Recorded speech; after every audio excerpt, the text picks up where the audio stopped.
Terpaksa jadi idol buat nafkahin keluarga. Miu adalah gadis pemalu yang susah buat ngomong sama orang. Dia kerja di minimarket buat nafkahin keluarganya. Karena bapaknya udah nggak ada, ibunya sakit-sakitan, dan masih punya adik yang harus sekolah.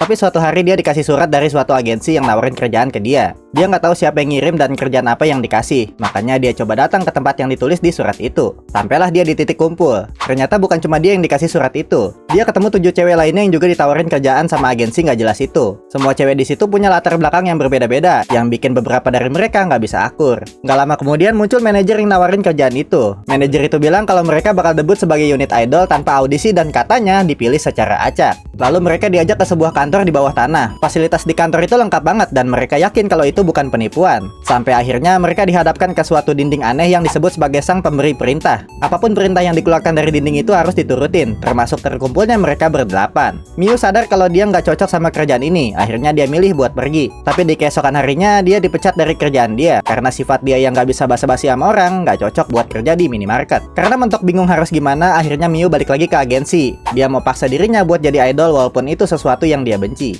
Judul animenya Nanabu no Nijuni. Yang gak suka anime idol gak masalah, soalnya ini nyeritain anak muda yang maksa buat keluar dari zona nyaman.